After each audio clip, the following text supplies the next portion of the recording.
Baik, Ibu Bapak, saudara-saudara yang saya kasih, pertama-tama saya minta maaf pakai baju kaos ya. Saya kebetulan ada di Wisma Salesian karena kami pertemuan selama 2 hari. Saya nggak sempat kembali ke Tiga Raksa karena takut nggak keburu sore ini ya, apalagi macetnya. Sorry kalau saya pakai baju kaos tapi berkerah. Minta maaf. Yang kedua, Pak Bambang bisa membuat saya jadi host. Sudah, Pastor? Sudah ya? Sudah.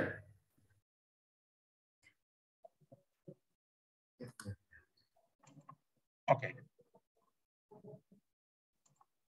Baik. Minggu yang lalu kita membahas secara umum tentang kitab Taurat. Hari ini kita masuk secara lebih tematis tentang kelima kitab Taurat, dan tugas saya hari ini adalah membantu kita semua untuk mengenal selayang pandang tentang kitab Kejadian sebagai kitab yang paling pertama di dalam Alkitab kita. Saya yakin bahwa kita semua pasti mengingat-ingat kitab Kejadian ini karena di dalamnya ada banyak kisah yang menarik. Ketika kita mulai belajar untuk menjadi orang Katolik, saya yakin 100% bahwa kisah-kisah itu kita semua pelajari, kita semua baca, dan pasti masih ada yang sangat mengesankan kita. Karena menyangkut kisah penciptaan, manusia jatuh dalam dosa, kemudian Tuhan menunjukkan belas kasih-Nya melalui sosok-sosok yang terkenal, Abraham, Ishak, Yakub, dan Yusuf, anak Yakub. Ya, kisah-kisah yang panjang yang kita temukan dalam kitab Kejadian, 50 bab itu, ya, kalau kita baca baik-baik, akan menunjukkan pada kita wajah Allah yang luar biasa. Wajah Allah yang penuh dengan belas kasih, karena Dia menciptakan segala sesuatu baik adanya. Dia juga menciptakan kita sebagai manusia sesuai dengan wajahnya sendiri atau serupa dengan wajahnya sendiri. Manusia boleh jatuh dalam dosa, tapi belas kasih selalu mengikuti kejatuhan manusia dalam dosa. Dan ini gambaran yang kita bisa temukan dari bab 1 sampai bab 50 dari kitab Kejadian. Nah, sebagaimana hari minggu yang lalu kita lihat bersama bahwa dalam menyebutkan kitab-kitab Taurat atau 5 kitab untuk kita dalam bahasa Indonesia, tentu penamaannya itu sesuai dengan konteks ceritanya. Maka kita kenal ada kitab Kejadian karena bercerita tentang penciptaan, maka dikasih nama seperti itu. Tetapi dalam Ibrani, bahasa Ibrani, ya, itu dipakai kata yang pertama dari kitab tersebut. Maka minggu lalu kita menemukan kata ini, Bereshit. Bereshit artinya pada mulanya. Nah, kalau kita menyebut ya kitab Kejadian ini ya, menjadi kitab yang paling pertama, dan seperti saya katakan tadi, ketika kita membuka Alkitab, kita langsung menemukannya. Dan pasti kita langsung membaca kisah-kisah yang menarik di dalam kitab Kejadian ini. Apa isi penting dari kitab Kejadian ini? Isi pentingnya adalah kisah tentang penciptaan dunia dan awal kehidupan manusia. Kisah penciptaan yang kita temukan ya selama 1 pekan, kemudian dilanjutkan dengan kisah kehidupan manusia. Adam dan Hawa serta keturunannya, pengalaman jatuh dan bangun, ya. Kemudian sampai ke para bapak bangsa, mulai dari kisah tentang Abraham sampai ke kisah tentang Yusuf dan saudara-saudaranya. Dan ini kita temukan dalam 50 bab atau sekitar 1533 ayat di dalam kitab Kejadian. Nah, para ahli kitab suci membagi kitab Kejadian ini atas dua bagian penting.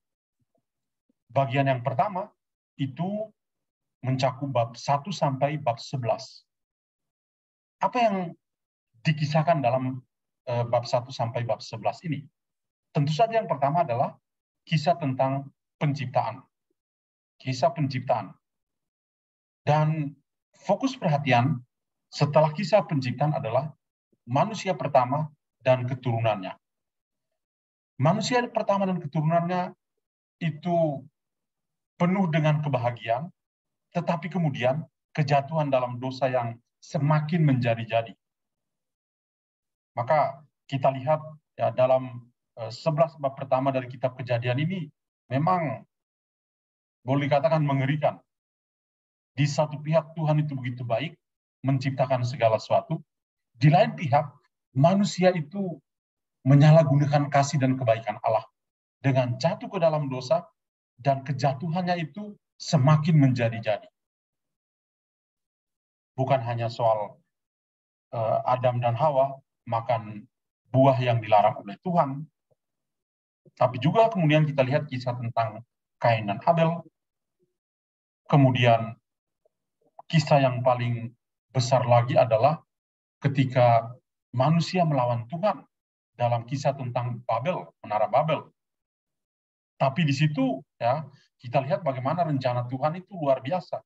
Dia berusaha untuk bisa memurnikan kehidupan manusia dengan sosok-sosok yang kita kenal, yaitu sosok Nuh. Kisah Nuh itu membuktikan bahwa Allah itu menghendaki sebuah generasi baru. Generasi yang betul-betul terbuka pada Allah, generasi yang betul-betul memberi dirinya secara total pada Allah Sang Pencipta. Bagian kedua yang ada dalam kitab Kejadian itu kita bisa lihat dalam bab 12 sampai bab 50.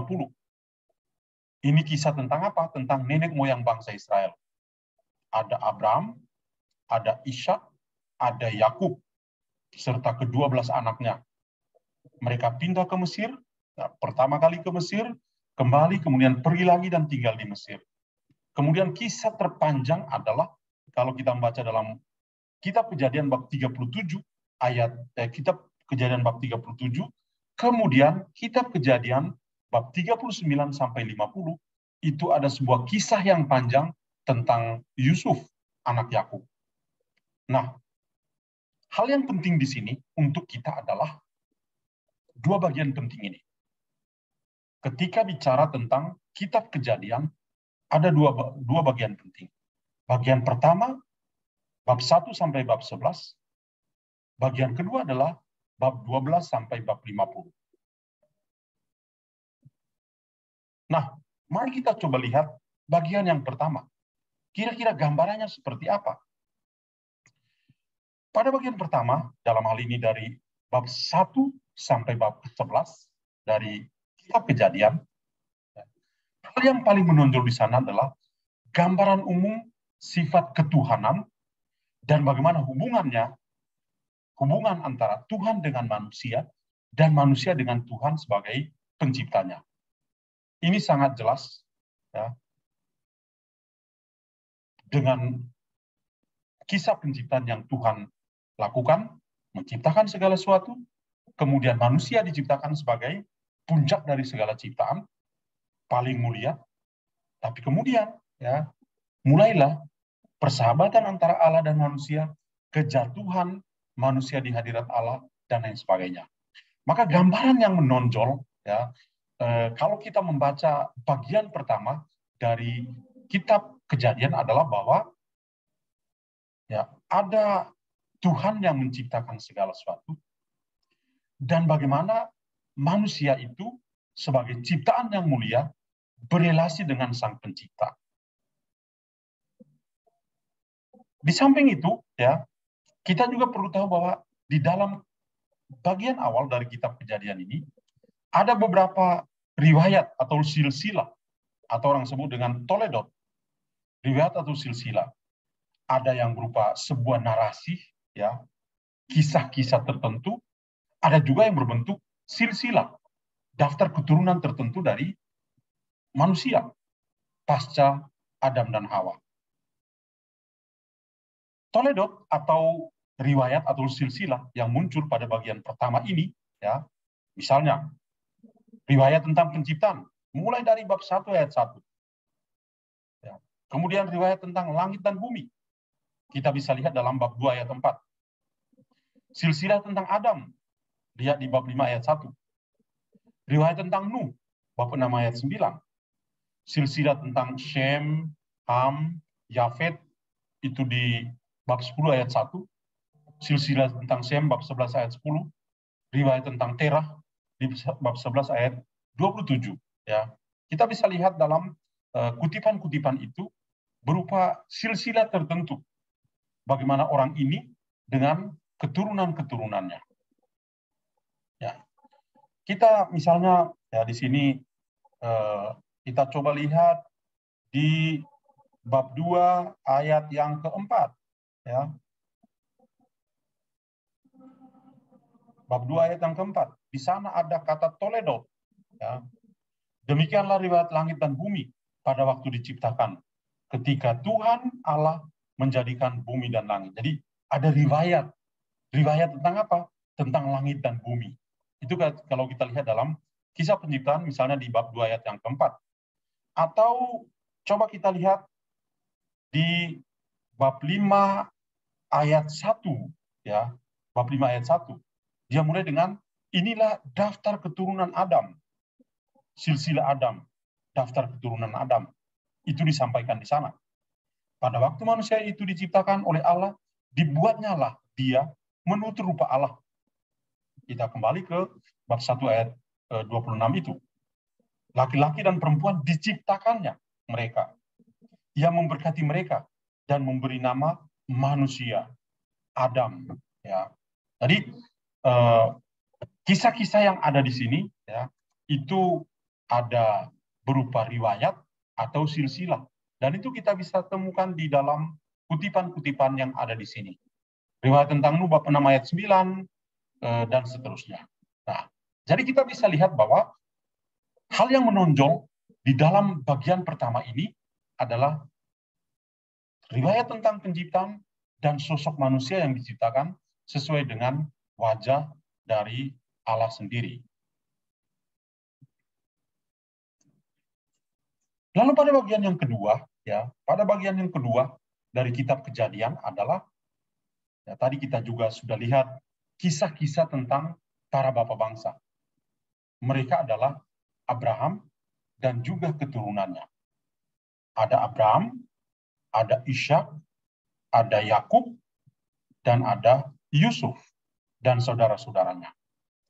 Dan tadi saya katakan bahwa kisah yang paling panjang itu kita temukan dalam kisah tentang Yusuf anak Yakub, ya, di bab 37, kemudian bab 39 dan seterusnya. Itu semua bercerita tentang siapakah Yusuf itu sebenarnya dan bagaimana dia akhirnya bisa berdamai kembali dengan saudara-saudaranya, abang-abangnya, setelah dia dijual oleh abang-abangnya ke para pedagang yang melakukan perjalanan ke Mesir. Ada beberapa contoh, ya, tadi kalau di atas kita lihat tentang Toledot atau riwayat tertentu, ya, tentang penciptaan dan lain sebagainya, dan nama-nama orang, sampai disebutkan riwayat tentang Terah, bab 11 ayat 27. Kalau di sini ya, kita bisa melihat ya, sosok-sosok lain, yaitu misalnya silsilah tentang Ishmael, ya, anak dari Hagar. Itu bisa Anda lihat bab 25 ayat 12. Lalu riwayat tentang Ishak, ya, yang terpilih dari rahim Sarah, itu di bab 25 ayat 19. Kemudian riwayat dan silsilah dari Esau, bab 36 ayat 1, dan bab 36 ayat 9, dan juga riwayat tentang Yakub pada bab yang ke-37. Jadi, dua slide ini ya mau mengatakan tentang riwayat atau silsilah tertentu, nama-nama orang atau nama-nama pribadi tertentu yang kita temukan di dalam kitab Kejadian. Tentu saja, nama-nama ini membuat kita jadi bosan. Tetapi itu bukan masalah. Yang paling penting adalah ketika kita menyebut nama-nama mereka, kita bisa belajar sesuatu dari mereka. Belajar sesuatu dari mereka.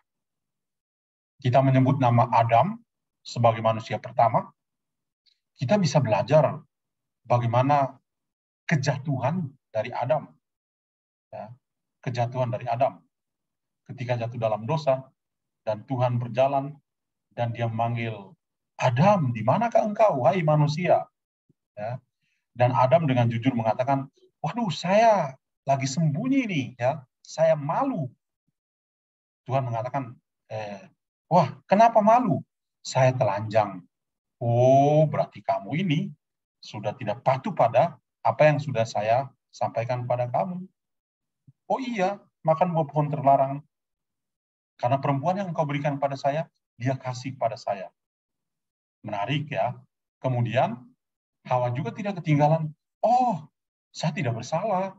Yang salah adalah si ular itu. Ular itu yang menggoda untuk bisa makan itu. Dan akhirnya, apa yang terjadi di sana? Tuhan itu mengutuk ular. Tapi manusia pertama yang jatuh dalam dosa itu, Tuhan kasih teguran yang keras. Si Adam harus bekerja, karena dia berasal dari tanah, dia harus mengolah tanah untuk memberikan kehidupan. Dia harus mengeluarkan keringat untuk bisa hidup. Tadinya ya, jalan-jalan lapar, ada buah, tinggal makan ya, amin.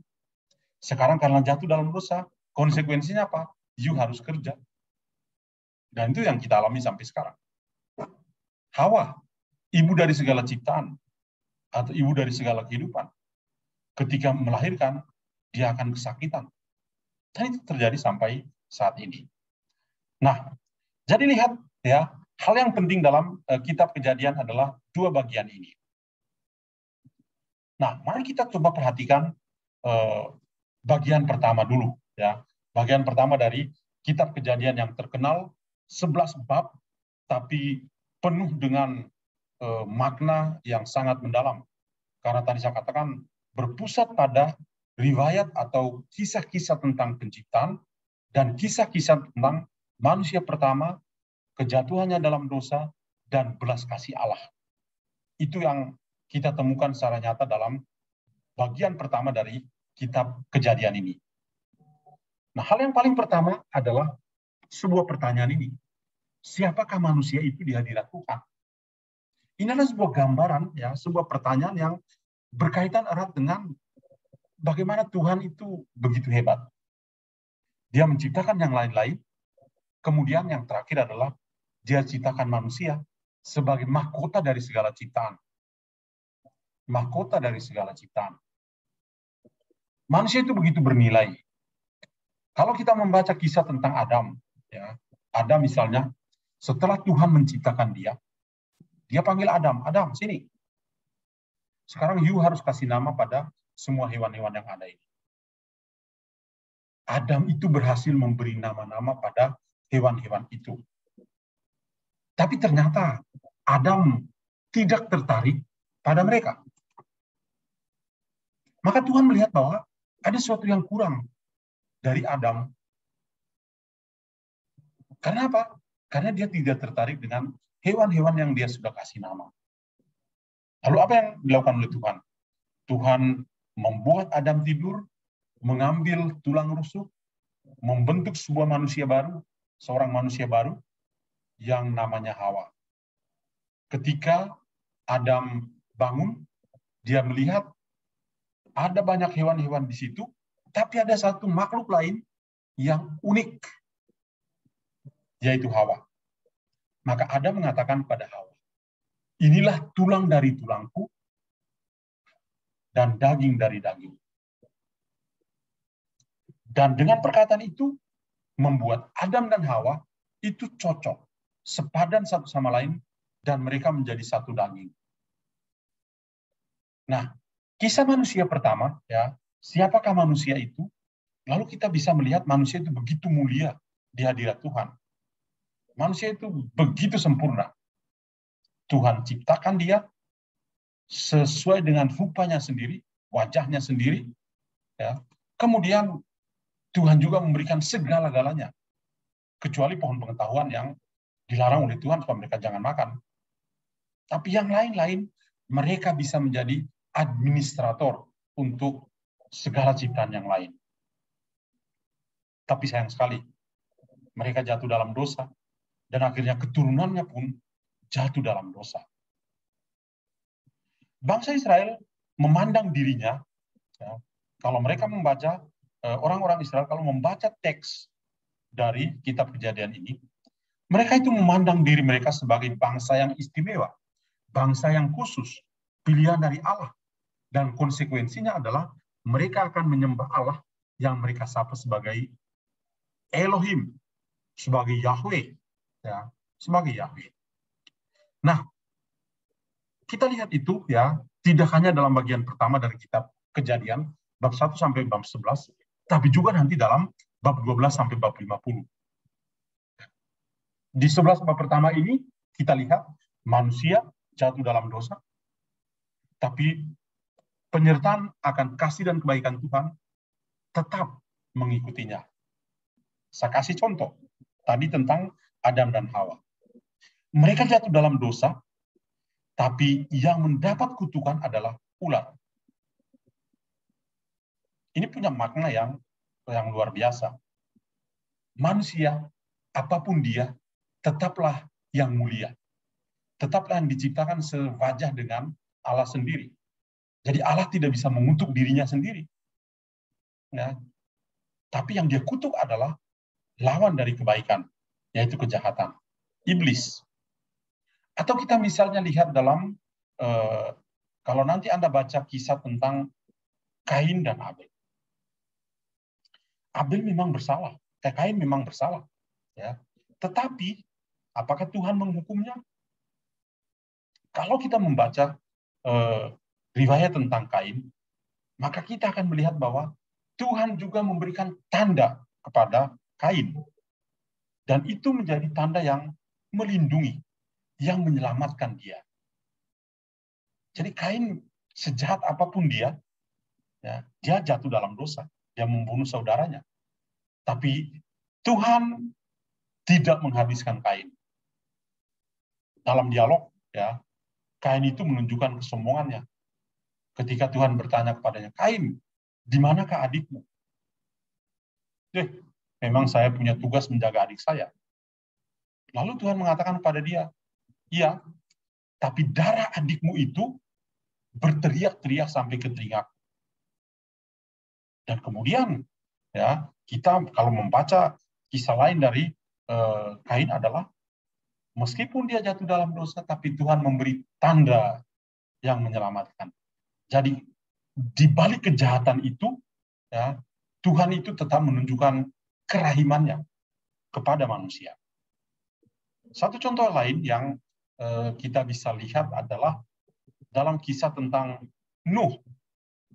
Begitu banyak dosa yang dilakukan, tapi Tuhan memilih Nuh dan menyelamatkan Nuh dengan bahtera yang terkenal itu. Atau dalam kisah tentang Menara Babel. Ya. Menara Babel adalah satu bentuk kesombongan manusia untuk melawan Tuhan. Dan apa yang terjadi di sana? Yang terjadi adalah ketika Tuhan mengacaukan bahasa mereka, dan mereka tidak saling mengerti, kemudian mereka bubar. Cara Tuhan menunjukkan kasih-Nya, kerahimannya kepada orang-orang di Babel adalah mengacaukan bahasa mereka, bukan menghancurkan mereka. Jadi wajah kerahiman Allah itu nampak mulai dari kitab Kejadian ini. Bagaimana Allah begitu hebat. Ya, menunjukkan ketika jatuh dalam dosa, kasih-Nya tetap menyertai, tetap mengikuti. Dan karena itulah bangsa Israel harus memandang Allah sebagai Allah mereka, Tuhan mereka. Dan tugas mereka adalah menyembah Allah yang mereka sebut sebagai Yahweh. menyembah Allah yang disebut atau disapa mereka sebagai Yahweh. Kemudian, bangsa Israel itu punya tugas mulia. Mereka punya tugas adalah berbakti kepada Allah, taat kepada hukum-hukumnya. Apa yang menjadi hukum Tuhan itu wajib mereka taati, mereka ikuti. Karena itu adalah spirit atau semangat sebagai ciptaan. Maka memang manusia jatuh dalam dosa, ya. Itu kitab Kejadian mengatakan itu. Tapi di balik semuanya ini karena ketidaktaatan manusia kepada Allah, tidak taat pada hukum-hukum Tuhan, tapi sebagaimana saya katakan tadi, ternyata kerahiman Allah, kasih Allah itu ikut berjalan, ya, ikut berjalan, dan itulah yang menyelamatkan mereka. Mari kita lihat kisah-kisah yang menarik dari ciptaan, ya, kisah penciptaan. Di 11 bab pertama dari kitab Kejadian ini menerangkan tentang kisah-kisah yang menarik dalam penciptaan dunia dan isinya. Mari kita lihat hari yang pertama. Hari yang pertama, Tuhan menciptakan langit dan bumi, earth, space, time, and light. Ya. Ketika dia mengatakan, jadilah terang. Itu hari yang pertama. Tuhan menjadikan langit dan bumi, dan dia mengatakan, jadilah terang. Kemudian hari yang kedua. Hari yang kedua, Tuhan menciptakan apa? Perhatikan gambar ini. Ya, ini hari yang pertama, ada di sini. Hari yang kedua, Tuhan menciptakan cakrawala. Hari yang ketiga, Tuhan menciptakan apa? Ya, dia melakukan suatu perbuatan atau ciptaan yang luar biasa. Daratan dipisahkan dengan lautan. Dan dia menciptakan juga tumbuh-tumbuhan. Dry land and plants. Hari yang keempat, Tuhan menciptakan di sini ada sun, moon, and the stars. Tuhan menciptakan matahari, bulan, dan bintang. Ini hari yang keempat. Hari yang kelima, Tuhan menciptakan apa? Tuhan menciptakan laut, ya, binatang di lautan, dan burung di udara. Dengan perhatikan gambar ini pasti langsung mengerti. Ya. Ada burung di udara, ada lautan dan isinya. Kemudian hari yang keenam, ya, Tuhan menciptakan alam. Apa? Land, animals, and man. Binatang di bumi, ternak, binatang melata, dan manusia pertama. Manusia pertama. Jadi kita lihat kisah penciptaan ini memang sangat menarik, ya. Lihat ini memang gambar untuk pelajaran kitab suci untuk anak-anak kecil, ya. Tapi saya kira orang-orang dewasa seperti kita juga butuh ilustrasi-ilustrasi tertentu seperti ini, ya. Jadi kita bisa lihat betapa Tuhan itu menjadikan hal-hal yang indah, yang baik bagi kita semua. Nah, di samping gambar ini yang kita perhatikan, mari kita lihat bahwa kalau kita membaca kisah penciptaan, ya, kisah penciptaan, itu ada hal-hal tertentu yang menarik perhatian kita. Terutama bahwa susunan cerita tentang kisah penciptaan ini begitu rapi dan teratur. Sangat rapi dan teratur. Kita bisa lihat misalnya dengan kalimat ini, berfirmanlah Allah. Lalu dikatakan jadilah, ya, jadilah petang dan pagi, ya, itu hari keberapa, seperti itu, ya. Jadi kalimat ini atau logos atau ucapan dari Allah ini dalam kisah penciptaan kita mendengarnya sebanyak 8 kali. Berfirmanlah Allah, jadilah, ada 8 kali penyebutannya. Kemudian yang kedua adalah Allah melihat bahwa semuanya amat baik. Nah, ini menarik sekali ya. Tuhan itu menciptakan segala sesuatu, kemudian dia sebagai pencipta jatuh cinta pada ciptaannya. Dan dia ungkapkan ini, dia melihat bahwa semuanya itu amat baik. Amat baik. Kita lihat ya dalam kitab Kejadian ada sebanyak 7 kali ya penyebutan. Dan kalau kita perhatikan baik-baik di dalam kisah ini ya, Allah melihat bahwa semuanya amat baik kecuali dalam ayat yang ke-7 ya dalam kitab Kejadian ini. Maka Allah menjadikan cakrawala dan ia memisahkan air yang ada di bawah cakrawala dari air yang ada di atasnya. Dan jadilah demikian. Jadilah demikian. Jadi itu ekspresinya menjadi sedikit berbeda dengan ayat-ayat yang lain. Kemudian ada perkataan, jadilah petang dan jadilah pagi. Itu hari yang keberapa. Anda bisa temukan itu dalam 25 atau 26 ayat yang pertama, 27, bahkan 30 ya. Ayat-ayat pertama di bab 1 kitab Kejadian ini ya, banyak sekali diulangi seperti itu. Jadilah petang, dan ini ada sekitar 6 kali. Kecuali ayat yang ke-10, ya kalau kita baca ayat yang ke-10, di sana dikatakan, lalu Allah menamai yang kering itu darat, dan kumpulan air itu dinamainya laut. Allah melihat bahwa semuanya itu baik. Ya, semuanya itu baik. Nah, jadi kecuali ayat 10 dan kalau kita lihat misalnya di ayat yang ke-25, bab 1 ayat yang ke-25, di sana dikatakan begini, Allah menjadikan segala jenis binatang liar dan segala jenis ternak dan segala jenis binatang melata di muka bumi. Allah melihat bahwa semuanya itu baik.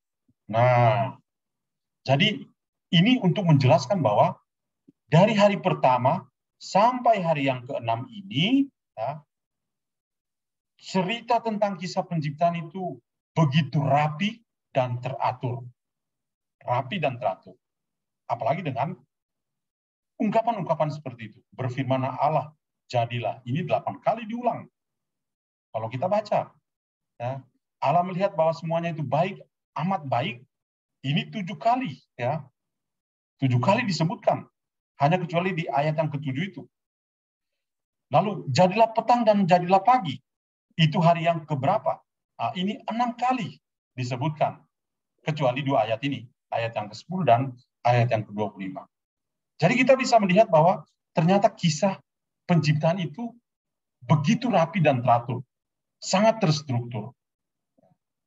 Dan kalau kita boleh bertanya, kenapa begitu terstruktur? Karena yang menjadi sosok utamanya adalah Allah sendiri. Ya. Allah yang begitu sempurna adanya.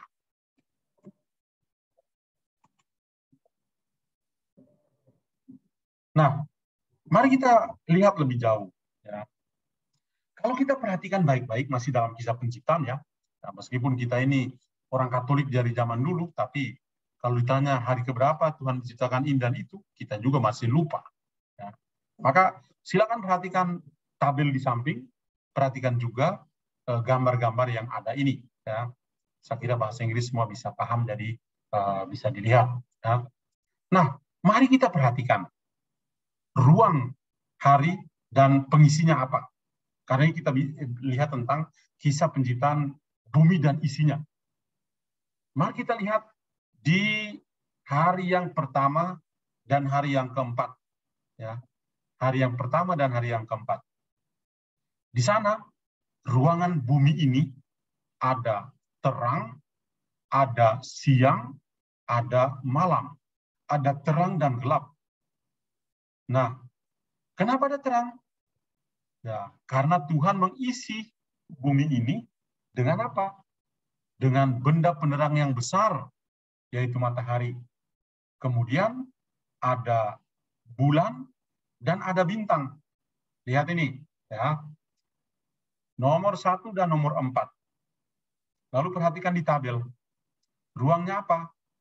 Terang, siang dan malam. Hari keberapa? Hari pertama dan keempat. Pengisinya apa? Ya, apa yang Tuhan tempatkan di bumi ini? Yang dia tempatkan adalah benda penerangan yang besar dan yang kecil, yaitu matahari, bulan, dan bintang. Mari kita ke bagian ini. Ruangnya apa? Ruang bumi, cakrawala, air bawah, dan air atas. Hari apa itu? Hari yang kedua dan hari yang kelima. Perhatikan hari yang kedua dan kelima. Ada penciptaan atmosfer. Dan yang di bawahnya hari yang kelima adalah ada laut dan segala ciptaan di laut. Jadi di sini kita lihat ya, ada cakrawala yang pasti omong tentang cakrawala hubungannya dengan burung. Burung-burung ya, unggas di langit atau di cakrawala. Air bawah dan air atas. Kita kalau lihat tentang air ya, pasti jenis dari ikan dan lain sebagainya. Kemudian ada di bagian ini ada laut, daratan, tumbuh-tumbuhan. Hari keberapa ini? Hari yang ketiga dan hari yang keenam. Lihat, 3-6. Dry land, plants, land animals, men and women. Jadi ada yang mengisi bumi, yaitu binatang, manusia, dan ada juga satu hal penting adalah pembagian makanan untuk manusia. Jadi sambil melihat gambar ini, pandanglah juga di sebelah bahwa dalam kisah penciptaan, hari pertama sampai hari ke-6, kalau kita hubungkan satu sama lain, ini menjadi seperti ini. Ruangnya apa? Ruang bumi ini diisi dengan terang, siang, dan malam.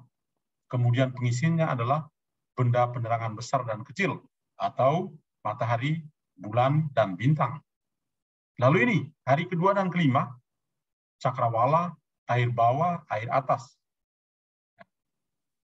Kemudian ada ikan, ada burung. Lalu laut, daratan, tumbuh-tumbuhan di hari ketiga dan keenam, itu tadi sudah kita lihat ada binatangnya, ada manusia, ada pembagian makanan. Ini yang tadi saya ceritakan bahwa ya Tuhan memanggil Adam untuk menunjukkan hewan-hewan dan dia diminta untuk memberi nama.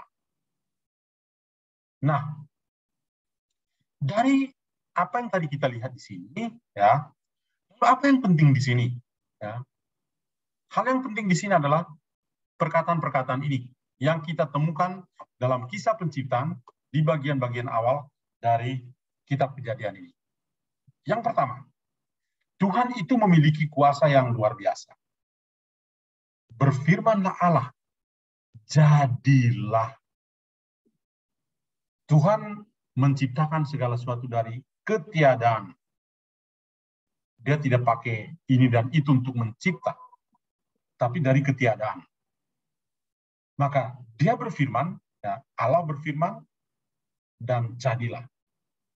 Anda bisa menemukan dalam bab 1 ayat 1 sampai pokoknya bab 1 ayat 1, bagian pertama itu benar-benar mencerminkan ya kuasa Tuhan.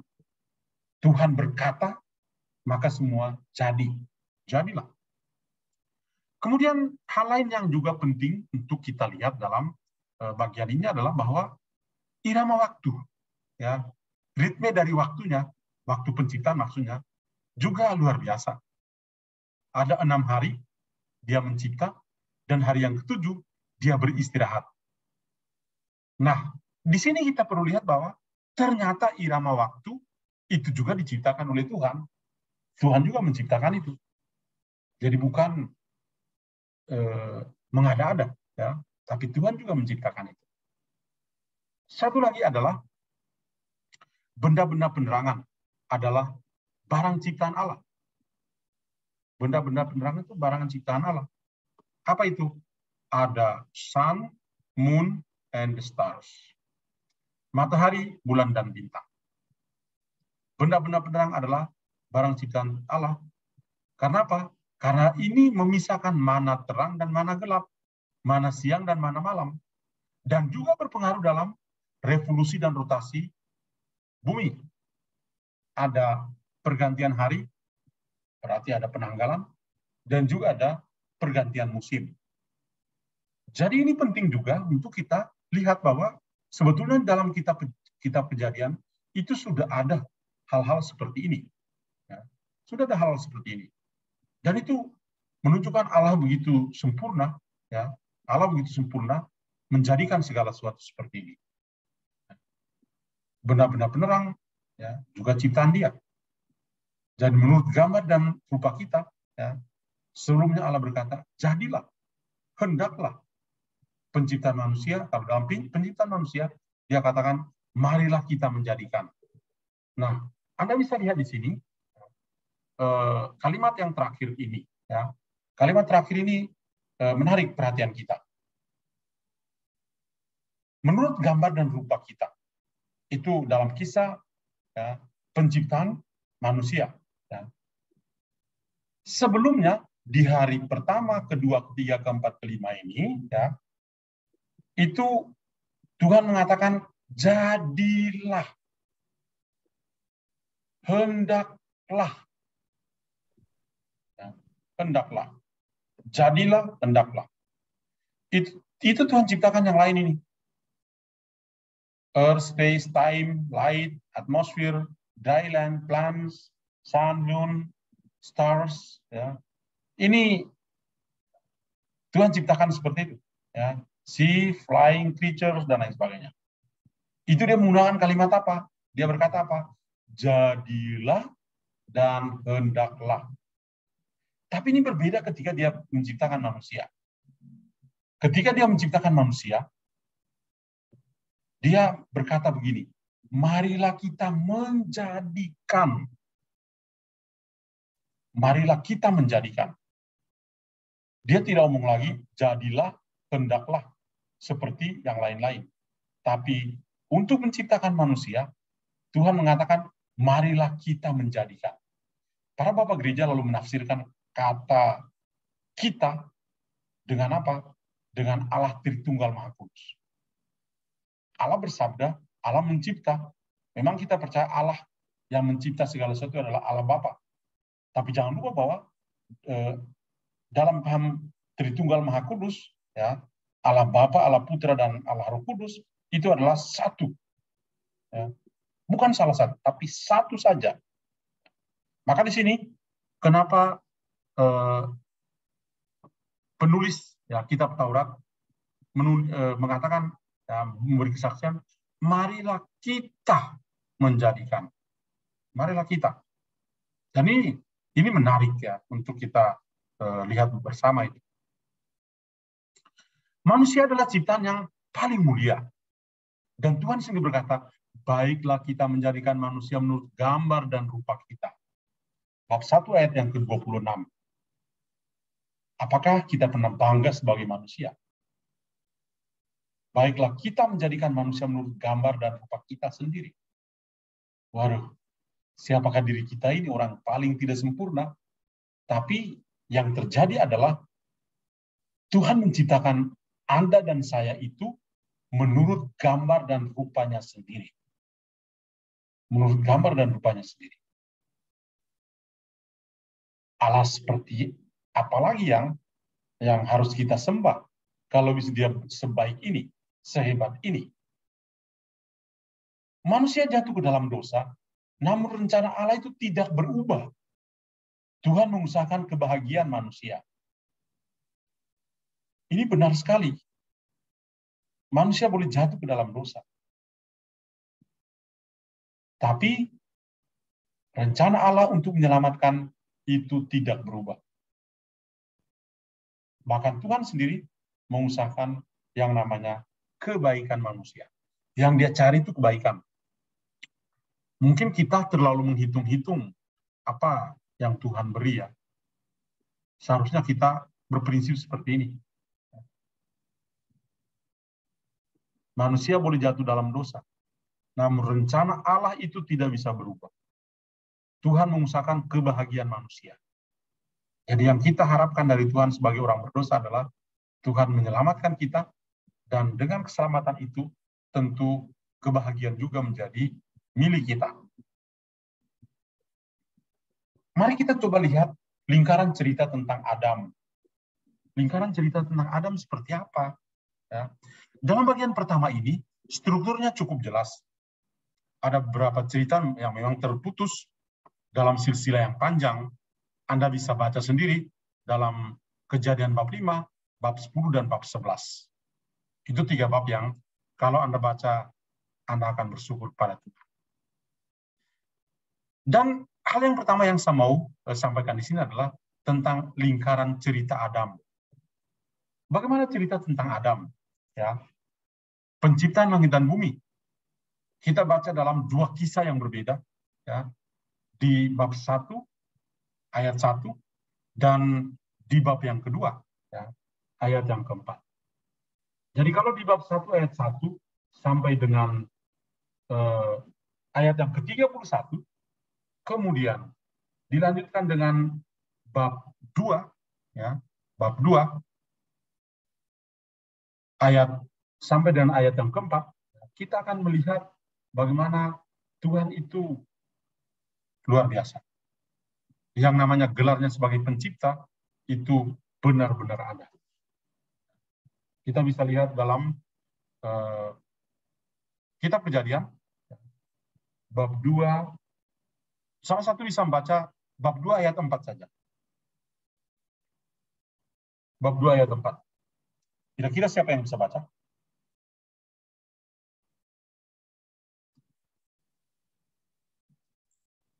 Boleh saya bantu baca, Romo? Baca di sini Andreas Januar Hosen. Apakah Pak Andreas ada?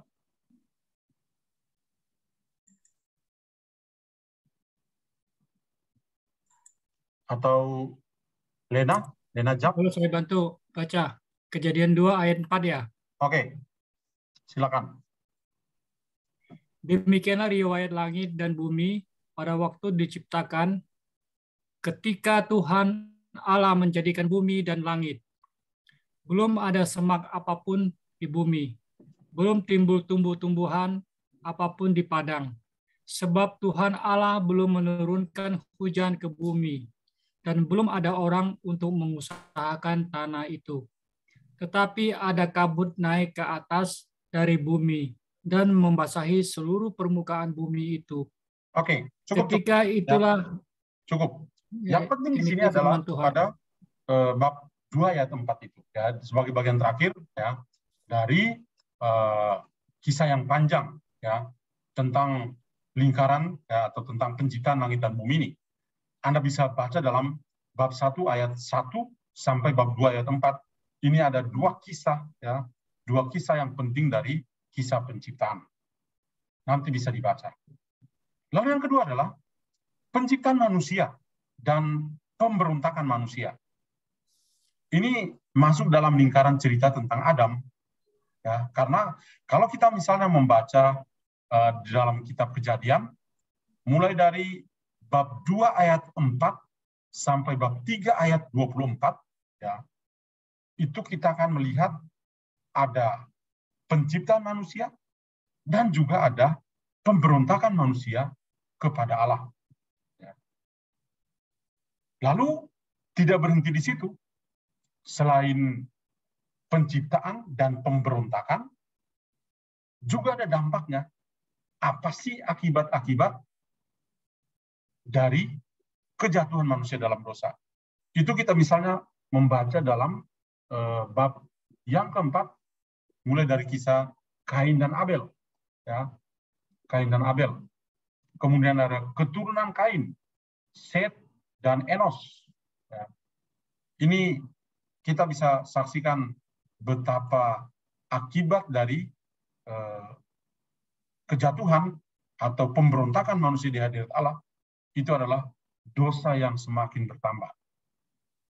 Setelah Adam dan Hawa jatuh, kemudian Kain juga, ya, sebagai ciptaan, mereka jatuh ke dalam dosa.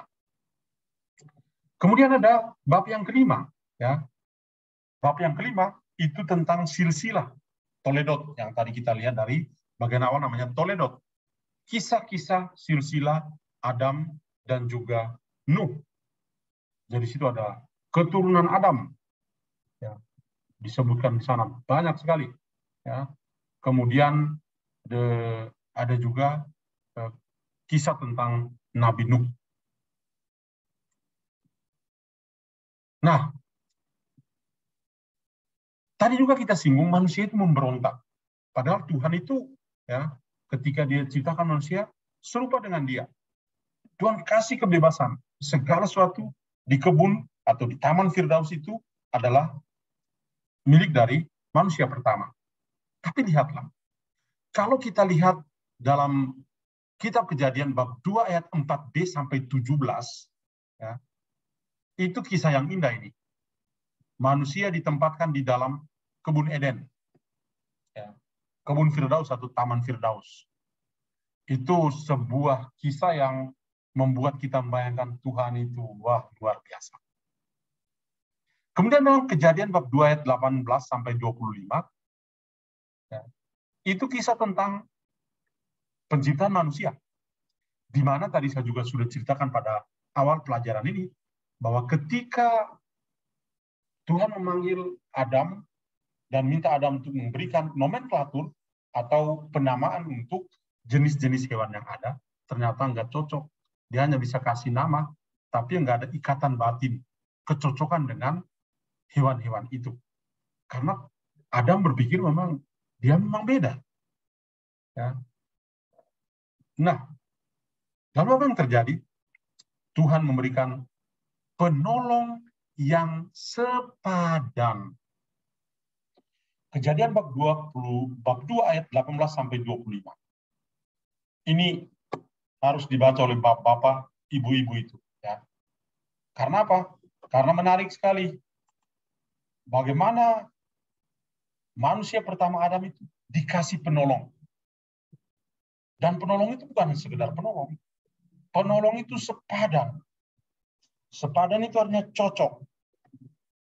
Jadi ibu bapak, ya, kalau kalian renungkan, kalian punya hidup perkawinan, itu baca ini barang ini. Kejadian bab 2 ayat 18 sampai 25 ini. Kesepadanan. Jadi Tuhan itu tidak menciptakan Hawa supaya mencintai Adam. Tidak. Tuhan tidak menciptakan Hawa untuk mencintai Adam. Tapi Tuhan menciptakan Hawa supaya sepadan dengan Adam.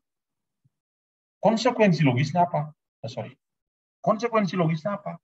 Konsekuensinya adalah bahwa kalau suami dan istri yang menyatu, dikatakan juga dalam kitab Kejadian, sebab itu laki-laki akan meninggalkan orang tuanya, pergi dan bersatu dengan istrinya, dan kedua menjadi satu daging. Nah, ini berarti apa? Ketika mereka itu sepadan, apapun persoalan dalam kehidupan mereka, tidak menjadi masalah besar bagi mereka. Kenapa? Karena mereka sepadan. Mereka itu cocok. Berantem seharian 20 kali, nggak apa-apa. Mereka tetap pada akhirnya senyum-senyum kembali. Kenapa? Karena cocok. Kalau yang tidak sepadan atau tidak cocok, mudah lari kembali ke rumah. Jadi, sekali lagi, ibu bapak sekalian, ya, kalian yang menikah itu, ya, kalau krisis dalam perkawinan, baca ini ayat ini. Ya, Kejadian bab 2, 18 sampai 25. Kejadian bab 3 ayat 1 sampai 7. Itu kisah tentang apa? Tentang manusia memberontak terhadap Tuhan. Wah, ini mulai dengan pemberontakan. Ya. Manusia memberontak terhadap Tuhan. Kemudian, Kejadian bab 3 ayat 8 sampai 24, manusia yang rusak hidupnya diusir dari kebun Eden. Ya. Tuhan mengusir mereka karena mereka tidak patuh. Karena mereka menyalahgunakan kasih dan kebaikan Tuhan itu. Itu yang tadi kita sudah lihat juga. Nah, di sini ada beberapa hal penting.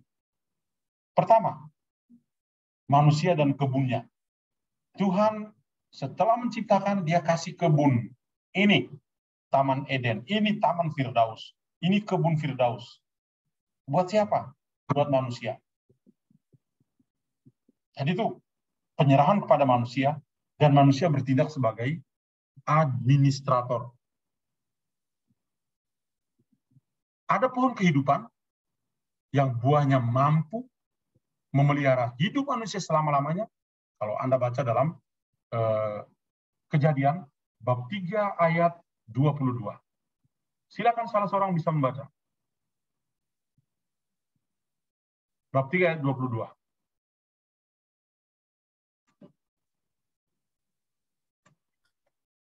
Saya bantu baca, Pastor. Baca, ya. Kejadian 3 ayat 22, berfirmanlah Tuhan, sesungguhnya manusia itu telah menjadi seperti salah satu dari kita, tahu tentang yang baik dan yang jahat. Maka sekarang jangan sampai ia mengulurkan tangannya dan mengambil pula dari buah pohon kehidupan itu dan memakannya, sehingga ia hidup untuk selama-lamanya. Ya, jadi itu ya. Pohon yang diberikan oleh Tuhan, buahnya kalau dimakan, mereka bisa hidup selama-lamanya. Ya, selama-lamanya.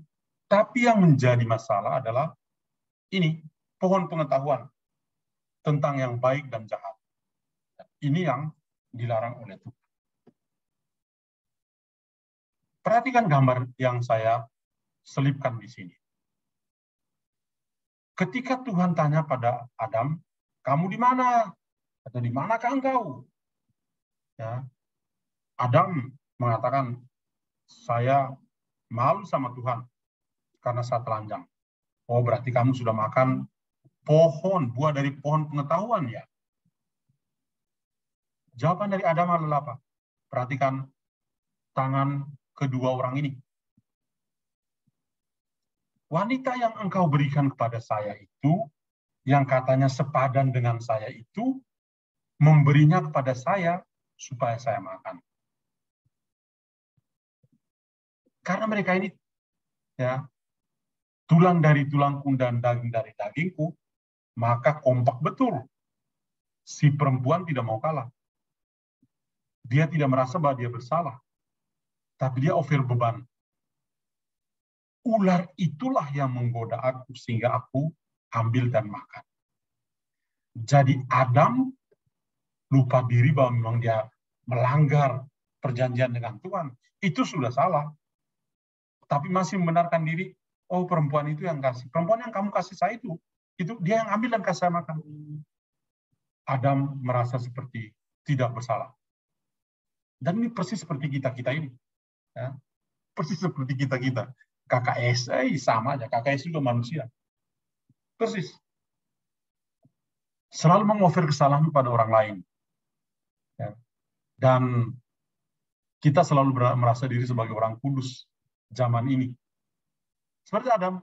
Perempuan itu yang kuberi kepada saya, dia ngasih. Perempuan mengatakan, bukan begitu. Itu si ular itu yang kasih. Jadi udah tahu bahwa berdosa, masih cari aman lagi ya dengan alasan 1001 alasan. Dan saya boleh katakan bahwa Adam dan Hawa itu kita banget ya, kita banget. Ini ada silsilah ya, nanti Anda bisa lihat sendiri bahannya saya sudah kirim tadi. Saya lihat ada Adam, kemudian ada Kain, Habel, Set, anak-anak perempuan yang lain yang tidak disebutkan karena budaya patriarkal yang sangat kuat. Nah, perempuan tidak perlu disebutkan di sini ya.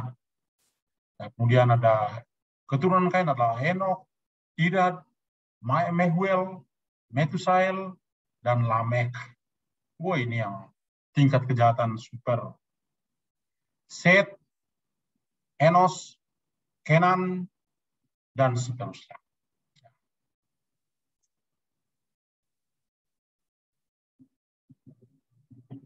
Hal lain yang penting dari bagian pertama ini adalah manusia dan kebunnya. Tadi kita sudah lihat.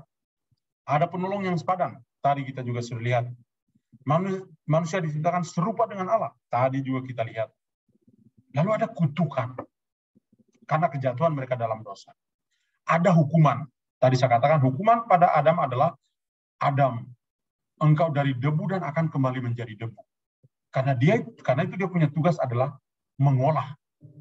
mengolah tanah, karena dia berasal dari tanah, dia harus mengolah tanah itu untuk memberi hidup kepada dia. Hidup dari keringat sendiri.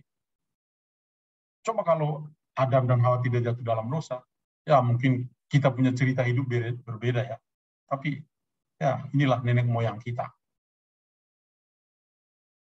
Jadi penolong yang serupa atau sepadan menjadi serupa dengan Allah, ya itu tadi kita dengar kutipannya.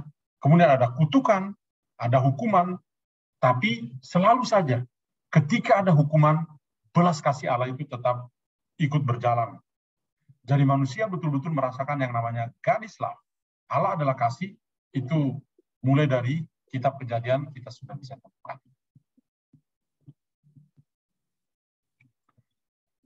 Kemudian kita lompat ke cerita yang lain yang penting dalam kitab Kejadian adalah sosok Nuh. Kalau dalam lingkaran cerita tentang Adam di Kejadian bab 1 ayat 4, dihubungkan dengan lingkaran cerita tentang Nuh di Kejadian bab 6 sampai bab 9, ya, ada juga bab yang kelima. Ya, jadi 1, 2, 3, 4, 5 itu ada sisipan. Ya. Bab kelima itu merupakan jembatan penghubung antara kedua kisah ini. Lingkaran Adam dengan segala dosa yang tadi kita lihat itu, kemudian lingkaran Nuh, di mana momen pembaharuan yang ada di sini. Ya. Jadi bab yang kelima, ya kalau kita lihat Kejadian bab yang kelima tentang keturunan Adam, itu hanya sebagai sebuah jembatan penghubung dengan lingkaran cerita tentang Nuh dan keluarganya. Kita menemukan itu dalam kitab Kejadian bab 6. Ya. Bab 6 mulai dengan pemberontakan manusia. Ya. Atau dalam kitab suci kita, kejahatan manusia semakin menjadi-jadi. Jadi di 8 ayat pertama itu sudah mulai dengan pemberontakan manusia. Coba salah satu membaca Kejadian bab 6 ayat 1 sampai 8. Silakan. Boleh saya bantu Romo? Ya, silakan. Bab 6 ayat 1 sampai 8. Ketika manusia itu mulai bertambah banyak jumlahnya di muka bumi, dan bagi mereka lahir anak-anak perempuan. Maka anak-anak Allah melihat bahwa anak-anak perempuan manusia itu cantik-cantik. Lalu mereka mengambil istri dari antara perempuan-perempuan itu, siapa saja yang disukai mereka. Berfirmanlah Tuhan, Rohku tidak akan selama-lamanya tinggal di dalam manusia, karena manusia itu adalah daging, tetapi umurnya akan 120 tahun saja.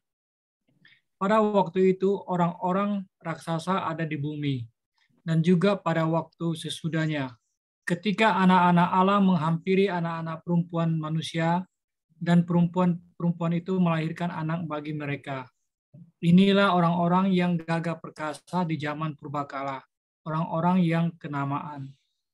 Ketika dilihat Tuhan bahwa kejahatan manusia besar di bumi, dan bahwa segala kecenderungan hatinya selalu membuahkan kejahatan semata-mata, maka menyesallah Tuhan bahwa ia telah menjadikan manusia di bumi, dan hal itu memilukan hatinya.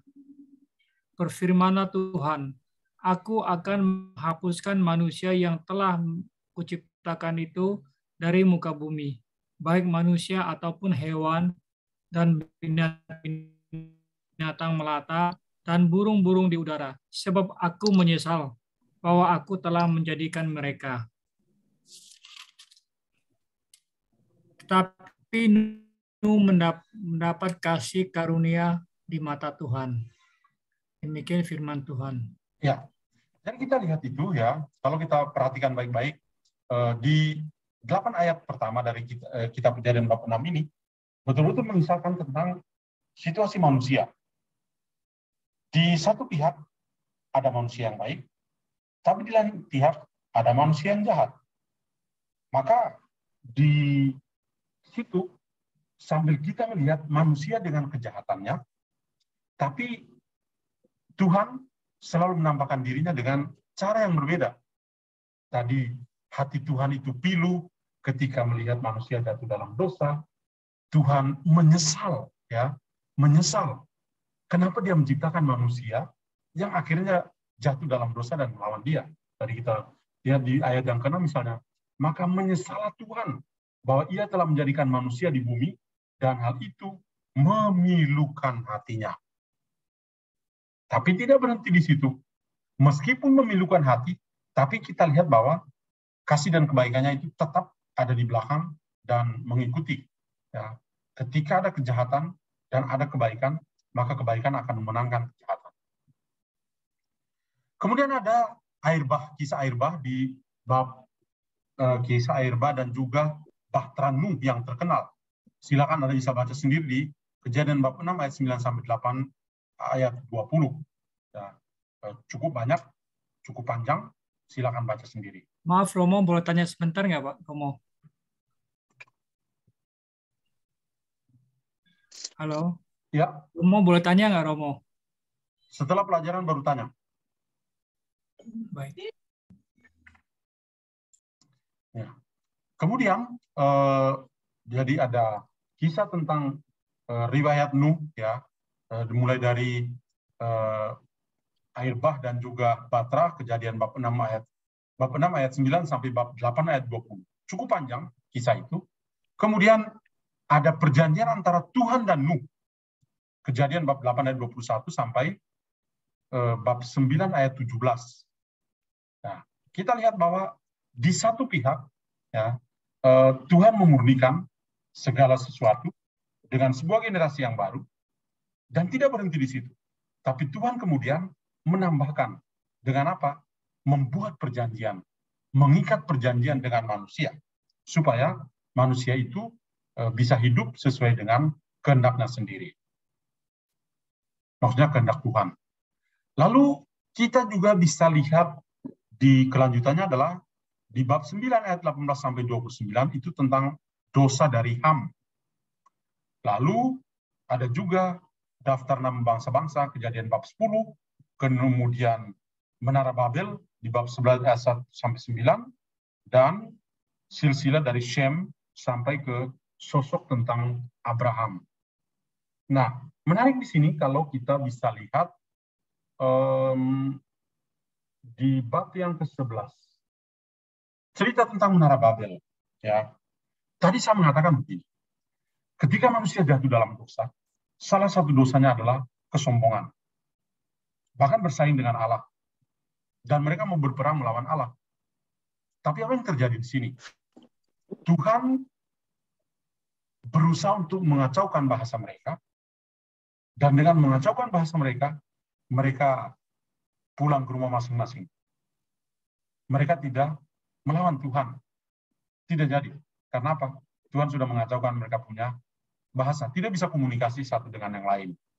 Dan ini boleh dikatakan di satu pihak ada kejahatan melawan Tuhan, tapi di lain pihak Tuhan tetap menyertai dengan kebaikannya.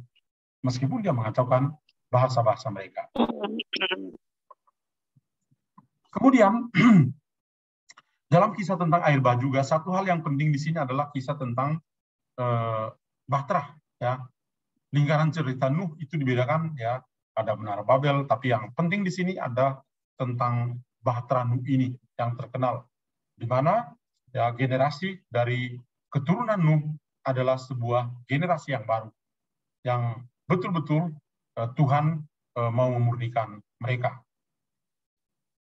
Nah, dari lingkaran cerita tentang Adam dan lingkaran cerita tentang Nuh, kita lihat bahwa kalau lingkaran cerita tentang Adam itu penuh dengan cerita tentang penciptaan dunia dan manusia. Tadi kita sudah lihat. Kemudian, kalau lingkaran cerita tentang Nuh, itu justru mengatakan sesuatu yang berbeda. Pemusnahan manusia di muka bumi karena mereka berdosa. Nah, kalau baca dari bab 6 yang tadi kita lihat itu, dan seterusnya, itu kita akan melihat atau impresi kita seperti itu. Pemusnahan manusia di muka bumi karena mereka jatuh dalam dosa. Lalu ya tadi juga Kejadian bab 1 sampai bab 4, ya, kebaikan Allah yang menciptakan dunia, ada juga hidup manusia yang harmonis, lalu ada kemerosotan manusia, dan ada hukuman Tuhan. Atau tadi dalam bab yang ke-6, manusia itu jahat dan dihukum. Ya. Dan diakhiri dengan kasih setia dari Tuhan. Anda bisa lihat dalam bab 8 ayat 21 sampai bab 9 ayat 17. Jadi saya coba untuk menampilkan ini. Ini masih ada satu tentang Menara Babel yang tadi juga saya sudah jelaskan. Ya. Pemberontakan manusia terhadap Tuhan, lambang kesombongan manusia, bagaimana Allah merendahkan mereka dengan mengacaukan bahasa mereka, ya, dan seterusnya. Jadi selalu ada dosa, tapi belas kasihan Tuhan itu ikut berjalan. Ya. Belas kasihan Tuhan itulah yang akan memenangkan kejahatan dan dosa manusia. Saya tampilkan juga di sini ada nama orang-orang penting dalam 11 bab yang pertama itu. Ya. Adam meninggal di usia 930, ada Set lahir tahun 130 dan meninggal tahun 1042, umurnya 912 dan sebagainya. Kita tidak harus melihat umur ini dengan angka-angka yang ada, ya. Tapi ini adalah angka-angka simbolis yang lebih berbicara kepada sosok Allah yang ternyata hilang.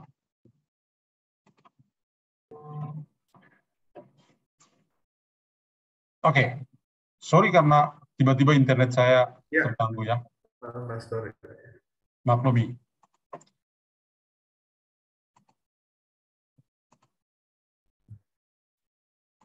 Unstable. Aduh, masih unstable juga ini. Sorry ya kalau memang akan terganggu ya. Oke. Sudah. Oke. Nah, lihatlah tadi saya katakan bahwa di slide terakhir ini angka-angka ini tidak harus kita lihat bahwa wih, umurnya sampai 930. Gila. Kita 80 saja sudah tewas. Bukan begitu, kita tidak melihat kita bahwa ini mau menunjukkan bahwa Allah itu begitu baik, ya, dan memberikan kehidupan, anugerah kehidupan kepada manusia. Angka-angka ini bukan dikarang-karang, ini memang ada dalam kitab suci. Ya. Kemudian, apa maknanya? Ya, dari 11 bab yang pertama ini maknanya apa? Kejadian bab 1 sampai 11 bercerita-cerita tentang tokoh-tokoh atau keluarga-keluarga yang tipikal sebagai wakil umat manusia. Cerita Adam dan Hawa, Kain dan Abel, ya, Nuh dan keluarganya, itu cerita tentang kehidupan kita. Jadi kita bisa lihat misalnya Adam dan Hawa mewakili para suami dan istri. Dengan pergumulan mereka, suami dan istri juga jatuh dalam dosa, seperti bapak dan ibu yang hidup sebagai suami dan istri. Adam dan Hawa juga begitu. Kain dan Abel itu cerita antara saudara. Ya. Juga mereka melakukan hal itu. Ada kakak dan beradik itu juga berantem, ya. Bahkan ada yang sampai saling membunuh dan lain sebagainya. Kain dan Abel itu mewakili para saudara pada umumnya. Lamek, ya, mewakili masyarakat yang begitu kejam, ya, mewakili masyarakat yang begitu kejam. Atau keluarga Nuh. Kalau kita membaca keluarga Nuh dari bab 6 dan seterusnya, ya, itu menggambarkan tentang semua keluarga yang diselamatkan di tengah kejahatan. Bahwa ada orang banyak yang jahat, tapi Tuhan menyelamatkan orang-orang baik.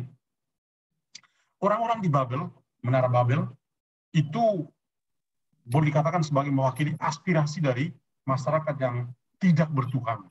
Yang mau melawan Tuhan, tidak bertuhan. Mengalami kekacauan. Ya. Dan dari situ kita lihat bahwa 11 bab yang pertama dari kitab Kejadian sungguh-sungguh mewakili kehidupan kita semua. Bagian yang kedua yang penting dari kitab Kejadian adalah kisah tentang Abraham. Ya, perhatikan baik-baik kisah tentang Abraham ini. Ya, mulai dari bab 11 ayat 27 ya, sampai bab 25 ya. Tapi kita lihat pertama saya tampilkan dulu perkataan-perkataan Tuhan yang ada dalam kitab Kejadian ini. Perhatikan misalnya dalam Kejadian bab 11 ayat 27. Di sana dikatakan, inilah riwayat keturunan Terah. Ya. Di bab 11, sambil lihat kitab Kejadian ya, bab 11 ayat 27. Nah, di sana dikatakan, inilah keturunan Terah. Terah memperanakan Abraham, Nahor, Haran, Haran memperanakan Lot, dan seterusnya. Ya. Jadi inilah riwayat keturunan Terah, terutama tentang Abraham. Ya. Kemudian, bab 25 ayat 19. Silakan kita ke bab 25 ayat 19. Buka kitab suci dan lihat-lihat ya. Ini kursus kitab suci, kalau tidak buka kitab suci percuma. Ayat yang ke-19. Di sana dikatakan begini. Inilah riwayat keturunan Ishak, anak Abraham, dan seterusnya. Ya. Inilah riwayat keturunan Ishak. Akhirnya 37 ayat 2. Di sana dikatakan inilah riwayat keturunan Yakub. Ya. Jadi bagian yang kedua ini ya, itu lebih fokus pada para bapak bangsa, mulai dari Abraham sampai ke Yakub dan keturunannya. Nah, mari kita coba masuk satu persatu ya. Saya tampilkan di sini secara garis besar tentang kisah Abraham. Ya. Abraham, Anda bisa lihat itu tadi namanya itu mulai disebutkan di bab 11 ya. Tapi mulai di bab 12, karena ini bagian bab 12 sampai bab 25, itu garis besar ya, atau kisah kehidupan tentang Abraham ada di sana. Tentu kita tidak akan melihat semuanya secara detail, tapi diharapkan bahwa dengan skema ini ya, nantinya Anda bisa membacanya dan bisa melihatnya. Misalnya, Kejadian bab 12 itu bicara tentang janji Allah kepada Abraham. Ya. Kita bisa lihat janji Allah kepada Abraham itu dalam bab yang ke-12 di kitab Kejadian. Berfirmanlah Tuhan kepada Abraham, pergilah dari negerimu dan dari sanak saudaramu dan dari rumah bapamu ke negeri yang akan kutunjukkan padamu. Kita harus mengerti bahwa ini Abraham ini bukan orang miskin. Abraham ini kaya raya. Tapi ketika Tuhan mengatakan pergilah ya, pergilah dari negerimu, ya, dan ini menarik karena apa? Kita jangan berpikir bahwa Abraham itu pergi ya kayak orang zaman sekarang, pergilah, oke, diangkat koper jalan. Bukan. Abraham itu pergi, tapi dia juga membawa orang-orangnya, membawa harta bendanya. Jadi dia tidak pergi dengan tangan kosong. Demikian juga si Lot. Ya. Jadi melakukan perjalanan bukan sendiri, tapi dengan yang dia miliki. Kalau tidak, dia mau makan apa dalam perjalanan, mau minum apa dalam perjalanan, ya. Dia pasti harus punya sesuatu, ya. Kemudian Kejadian bab 13. Abraham berpisah dengan Lot. Ini nanti bisa dibacakan kisahnya, ya. Kemudian Abraham menyelamatkan Lot dan tampillah sosok Melkisedek, ya, bacaan hari Minggu yang lalu. Nah, kita bisa lihat bahwa relasi antara Abraham dan Lot ini mulanya sih baik. Tapi ketika ada perebutan lahan untuk ternak-ternak mereka. Iya, betul. Internetnya sepertinya kurang baik. Atau Romonya videonya di off-in aja. Cuma suaranya aja mungkin.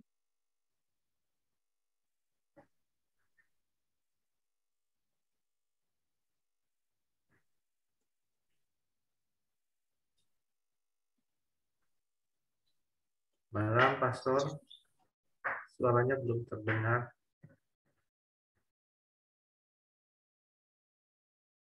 Oh, iya. Ya, kalau saya matikan video berarti tulisan-tulisan mungkin tidak bisa dilihat ya, atau gimana? Oke, lihatlah bahwa ya Abraham dan Lot akhirnya berpisah karena lahan untuk ternak. Ketika anak-anak buah mereka ya sudah merebut lahan, lalu menjadi sulit. Abraham, oke, kita pisah. Kamu pilih tempat, dan akhirnya mereka betul-betul berpisah.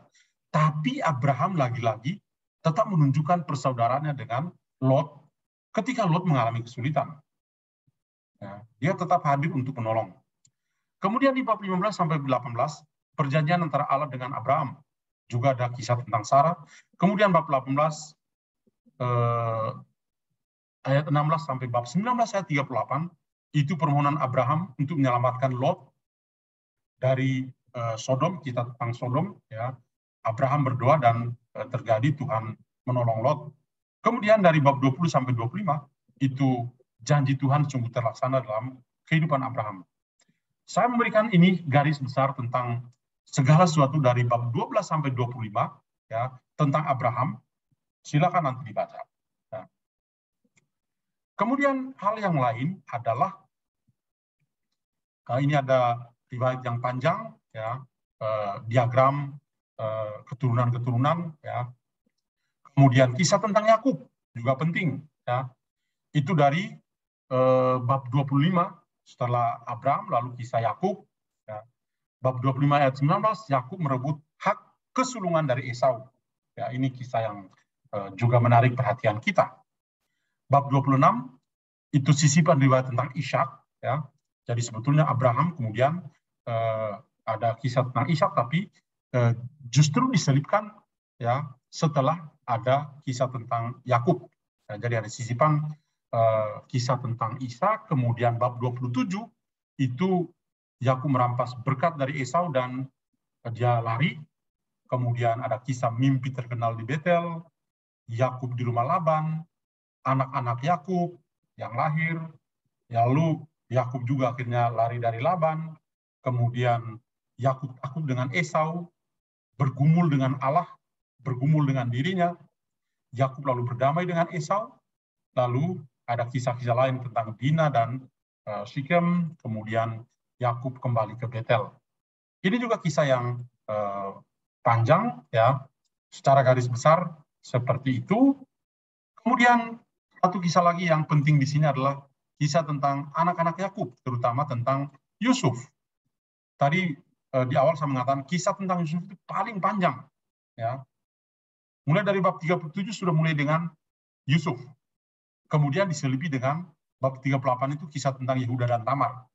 Tapi kemudian kembali ke Yusuf dan seterusnya. Jadi Kejadian 37, 38, 39, 40 ya Yusuf menerangkan mimpi, kemudian 41 itu Yusuf menerangkan mimpi raja dan dia diberi kuasa, kemudian 42 tentang saudara-saudara Yusuf yang datang ke Mesir karena mengalami kelaparan, kemudian mereka datang untuk kedua kalinya di bab 43, kisah tentang adik bungsu yaitu Benyamin, bab 44, kemudian bab 45, perkenalan dan pendamaian, lalu Yakub pindah ke Mesir, orang tuanya juga akhirnya ke Mesir, bab 46, kemudian bab 47, ya Mesir sebagai masyarakat perbudakan bagi keturunan Yakub.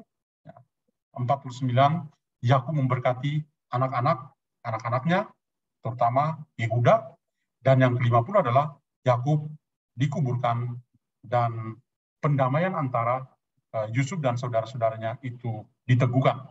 Ya, bagian kedua saya bahas secara singkat karena ini kisah tentang para bapak bangsa. Tapi ya, meskipun secara garis besar ya, tapi saya mau katakan begini. Apa yang bisa kita pelajari dari kisah di bab 12 sampai bab 25 dari kitab Kejadian ini? Pertama, keluarga nenek moyang bangsa Israel adalah keluarga pilihan Allah. Itu yang harus kita selalu catat. Ini keluarga pilihan Allah. Moyang pertama mereka adalah, atau moyang pertama pilihan Allah bagi mereka adalah Abraham. Tuhan yang memanggil Abraham. Tuhan juga yang mengutus Abraham. Jadi moyang pertama mereka.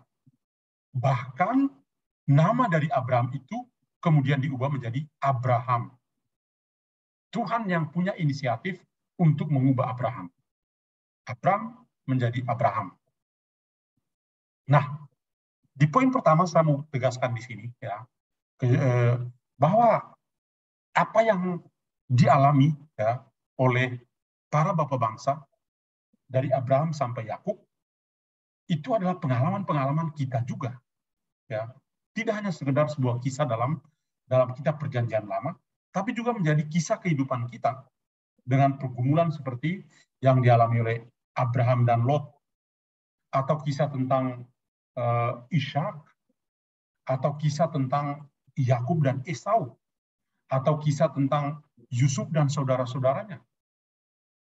itu adalah pengalaman mereka yang juga menjadi pengalaman kita. Ya. Maka kita tidak bisa lari dari kisah-kisah seperti ini.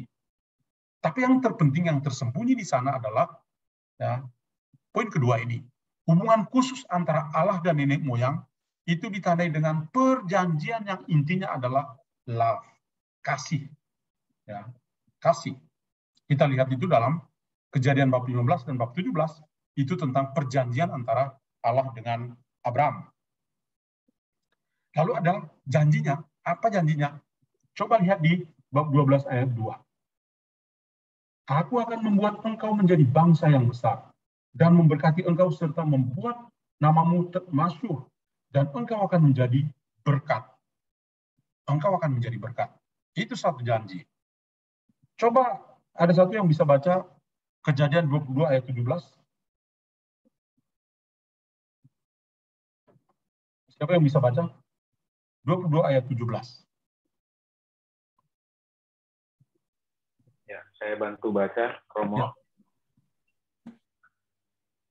Maka aku akan memberkati engkau berlimpah-limpah dan membuat keturunanmu sangat banyak seperti bintang di langit dan seperti pasir di tepi laut. Dan keturunanmu itu akan menduduki kota-kota musuhnya. Nah, ini satu isi janji dari Tuhan kepada Abraham. Atau misalnya kita bisa lihat juga bab 24 ayat yang pertama. Silakan. Adapun Abraham telah tua dan lanjut umurnya, serta diberkati Tuhan dalam segala hal. Tuhan memberkati segalanya. Apa yang dia sudah ikat perjanjian itu, dan janji-janji Tuhan pada Abraham, itu sampai di hari tuanya, di bab 24 itu, benar-benar Tuhan wujudkan. Atau kita keturunan dari Abraham. Misalnya, bab 26 ayat yang ketiga.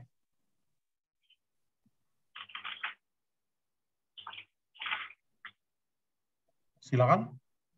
Tinggallah di negeri ini sebagai orang asing, maka aku akan menyertai engkau dan memberkati engkau, sebab kepadamu lah dan kepada keturunanmu akan kuberikan seluruh negeri ini, dan aku akan menepati sumpah yang telah kuikrarkan kepada Abraham ayahmu.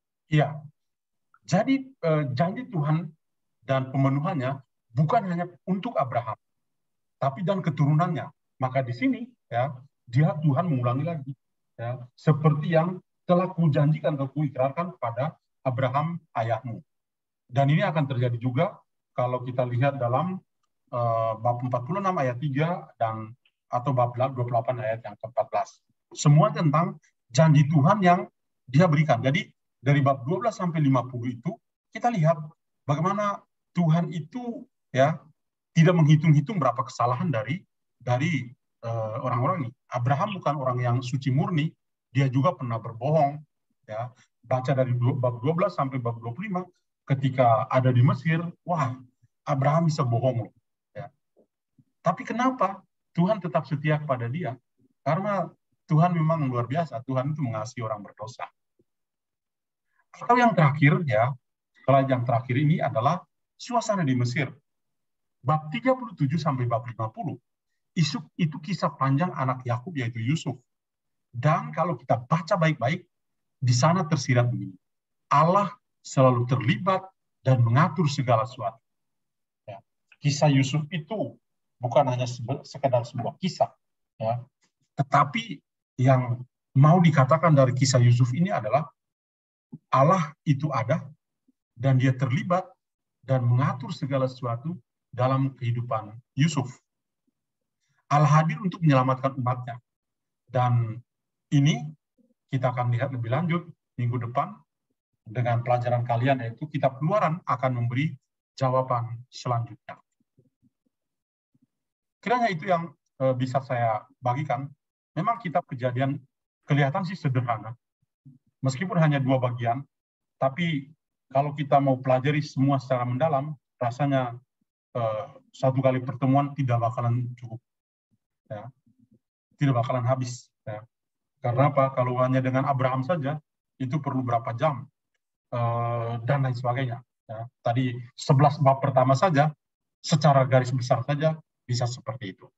Tapi lagi-lagi saya mengatakan bahwa 50 bab ini, ya, kalau kita baca baik-baik, ya, jangan pernah merasa bosan. Karena pesan-pesan tersembunyi dari Allah yang Maha Rahim itu kita temukan dari awal kitab suci kita ini. Kiranya itu yang bisa saya berikan, dan kita punya waktu, ya. Saya itu 20 menit lagi saya punya Zoom yang lain, ya. Karena itu kita mungkin menghemat waktu, karena sekitar jam 20:55 saya harus say goodbye kepada kalian semua. Bahannya saya sudah kirim ke Pak Doni, nanti yang pelajaran pertama minggu yang lalu dan juga yang hari ini sudah ada di Pak Doni, nanti tinggal di-share kepada setiap peserta. Baik, Pastor. Terima kasih. Mungkin untuk menghemat waktu, saya akan langsung masuk ke pertanyaan sesi jawab melalui chat. Saya akan bacakan. Yang pertama adalah ini. Dari 2 ayat pada Kejadian, yaitu pertama adalah Kejadian 1 ayat 11 sampai 13. Di situ dikatakan berfirmanlah Tuhan untuk penciptaan tumbuh-tumbuhan dan pepohonan pada hari ketiga. Tapi kalau kita baca kembali pada Kejadian 2 ayat 9, di situ dikatakan lagi, lalu Tuhan Allah menumbuhkan berbagai-bagai pohon dari bumi yang menarik dan yang baik untuk dimakan buahnya, dan pohon kehidupan di tengah-tengah taman itu, serta pohon pengetahuan tentang baik dan yang jahat. Pertanyaannya, apakah Tuhan menciptakan tumbuh-tumbuhan atau pepohonan di darat itu seolah 2 kali, yaitu di Kejadian 1 ayat 13 tadi dan Kejadian 2 ayat 9, Pastor? Iya, minggu yang lalu saya menjelaskan bahwa dalam kitab Taurat itu ada tradisi-tradisi. Ada tradisi Yahwista, ada tradisi Elohista, ya, tradisi para imam, priest codex, dan juga tradisi Deuteronomi. Nah, dalam konteks kitab Kejadian ini, ya, 2 tradisi yang kuat adalah tradisi Yahwista dan tradisi Elohista. Dan kita perlu paham bahwa karena ada tradisi-tradisi seperti ini, maka dalam pengeditan, ya, ternyata ada pendobelan kisah penciptaan yang Anda bisa lihat dalam bab 1 ayat 1 sampai 31, kemudian dilanjutkan dengan bab 2, ada juga kisah tentang penciptaan lagi. Jadi itu bukan karena salah cetak, ya, atau sengaja, tapi memang kisah penciptaan yang kita kenal kan hanya bab 1, ya, ayat 1 sampai 31 itu, ya. Tapi sebenarnya ada kelanjutan kisah yang lain dari tradisi yang lain itu juga ditampilkan di sini, ya. Jadi ada kisah-kisah tertentu yang kita pahami ternyata penciptaan itu ada di bab 1 ayat 1 sampai 31, tapi juga di bab 2 juga diceritakan kembali seperti itu. Jadi tidak usah, ya, bukan berarti kita masa bodoh dengan itu, ya, tapi ini memang 2 kisah yang diceritakan kembali, mungkin dengan bahasa yang sangat berbeda, ya, tapi intinya adalah yang perlu kita tetap pegang di sini adalah bahwa yang menciptakan adalah Tuhan sendiri. Gitu. Oke, baik, Pastor. Berikutnya ada pertanyaan begini, Pastor. Pada waktu penciptaan manusia itu kan Allah berkata, mari kita menjadikan. Nah, di situ siapakah yang bersama Tuhan Allah pada waktu itu? Apakah Yesus sudah ada waktu itu? Yesus dalam Injil mengatakan, sebelum Abraham ada, saya sudah ada. Para bapak gereja itu dengan dalam penafsiran mereka mengatakan bahwa ketika Allah mengatakan, mari kita, ya, atau manusia berdosa melawan salah satu di antara kita, ya, itu lalu membuka pikiran kita tentang konsep Tritunggal Maha Kudus, ya, Tritunggal Maha Kudus di dalam kitab Kejadian ini, ya. Jadi meskipun tidak disebutkan, ya, kita mengerti tentang Tritunggal Maha Kudus ini ketika Yesus yang mewartakan itu, ya, dalam kitab Perjanjian Baru. Tetapi ingat pelajaran minggu yang lalu, bagaimana kitab hubungan antara kitab Perjanjian Lama dan kitab Perjanjian Baru, ya, yang satu terbuka, ya, dan Yang lain itu untuk melengkapi. Nah, karena itu kalau kita baca kisah-kisah Yesus dalam Injil, ya, dia mengajar kita tentang Allah yang kita sapa sebagai Bapa, dan dia menamakan diri sebagai anak, dan Roh Kudus. Dan yang mengatakan, aku dan Bapa adalah satu. Nah, di dalam kitab Kejadian, tidak disebutkan secara eksplisit, secara jelas, ya, tentang Tritunggal Maha Kudus. Tidak disebutkan itu. Tapi para bapak gereja mengerti bahwa sebetulnya yang dimaksudkan dengan kita, ya, kita adalah pribadi Tritunggal Maha Kudus itu. Nah, saya kasih contoh, ya. Kalau kita baca dari awal kitab Kejadian, ya, Roh Allah melayang-layang di atas air, ya, perkataan itu, ya, Roh Allah melayang-layang di atas air. Jadi pemahaman kita, ya, ke dalam konteks ini adalah apa?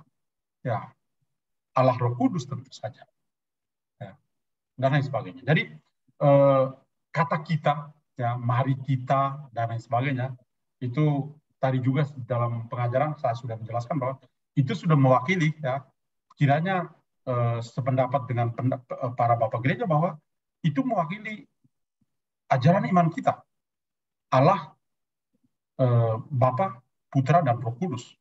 Ya. Apa yang tersirat dalam kitab Kejadian ini?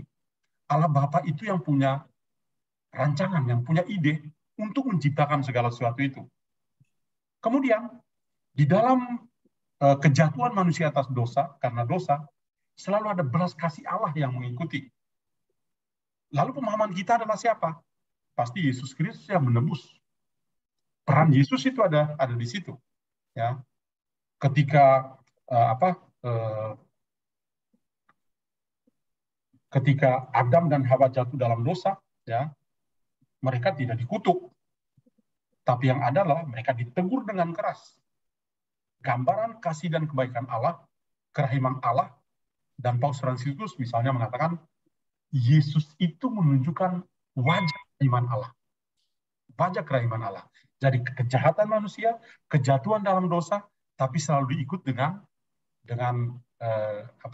kerahiman dari Allah sendiri.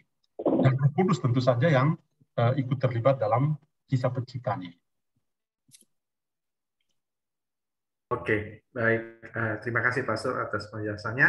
Ada pertanyaan berikutnya dari penjelasan Romo dari Alkitab Kejadian ayat bab 6 dan ayat 7. Aku akan menghapuskan manusia yang telah kuciptakan itu dari muka bumi, baik manusia maupun hewan dan binatang, dan burung-burung di udara, sebab aku menyesal bahwa aku telah menjadikan mereka. Pertanyaannya adalah, mengapa Tuhan menyesal karena telah menciptakan mereka sehingga mereka melenyapkannya? Apakah binatang melata dan burung juga ikut berbuat dosa sehingga harus dihapus dari muka bumi? Apakah dosa yang dilakukan oleh binatang-binatang tersebut? Kenapa?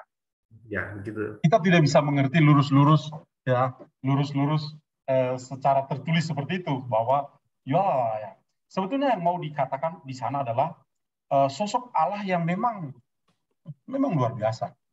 Ya, kalau kita benar-benar mengimani Tuhan itu, kok bisa gitu ya?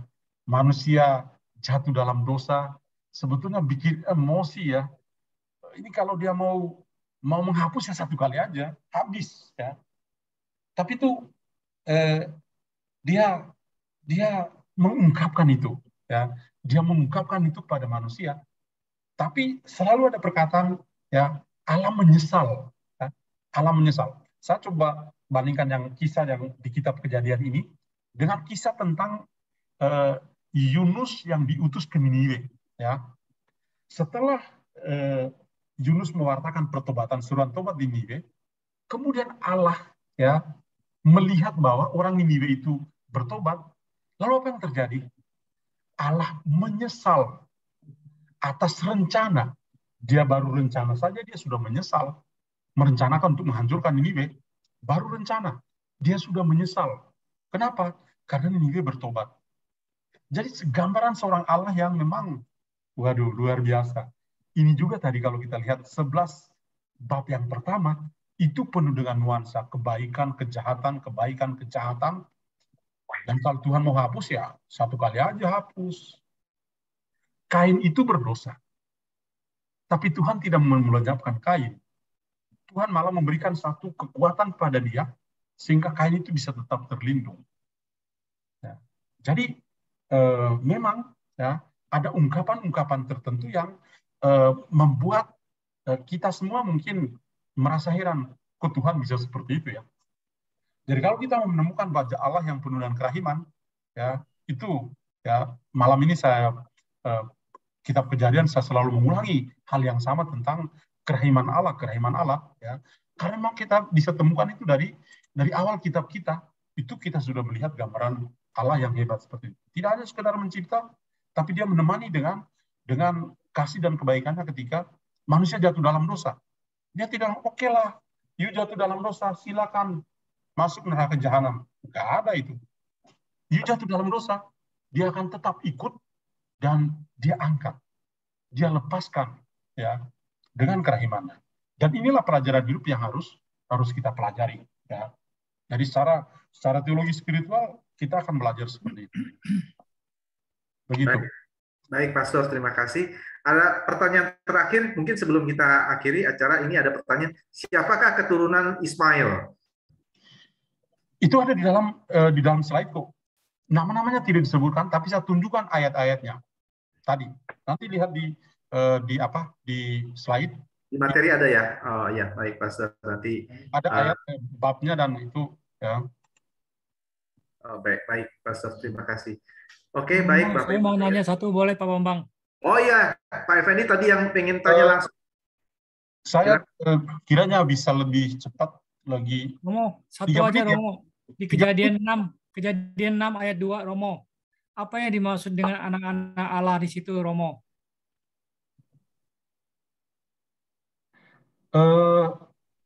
Di sini ya di bab 6 ayat yang kedua, maka anak-anak Allah melihat bahwa anak-anak perempuan manusia itu cantik-cantik. Lalu mereka mengambil istri dari antara bla bla bla bla bla bla seperti itu. Ya. Apa yang kita paham di sini? Manusia diciptakan ya sesuai dengan wajah Allah sendiri. Maka yang dimaksudkan dengan anak-anak Allah adalah ciptaan-ciptaan manusia-manusia yang saat itu ada. Ya. Manusia yang saat itu ada. Kemudian berhadapan dengan manusia-manusia yang lain. Jadi ini bukan satu istilah yang berdiri sendiri ya. Anak-anak Allah melihat bahwa anak-anak perempuan manusia itu ya. Nah, jadi anak-anak Allah itu dipahami sebagai ya semua manusia pria, laki-laki ya, karena ini budaya patriarkal ya, maka kalau disebut anak-anak ya pasti konotasinya adalah pada yang pria. Ini juga yang membuat kita harus berpikir bahwa ada orang selalu bertanya, kenapa Adam dan Hawa kemudian Kain dan Abil? Nggak ada perempuan, tapi kenapa masih ada kehidupan? Ya, bukan berarti manusia itu bisa membelah diri dan bukan. Karena budaya patriarkal, maka perempuan itu tidak disebutkan. Bukan berarti perempuan tidak ada nilainya. Ada, ya, ada. Di kitab suci Perjanjian Lama hanya 1-2 yang namanya disebut, ya. Tapi yang lain-lain tidak disebutkan. Karena memang konteks budayanya seperti itu. Ya. Jadi anak-anak manusia itu lebih ke konotasi kaum pria waktu itu. Ya. Oke, baik. Terima kasih, Pastor.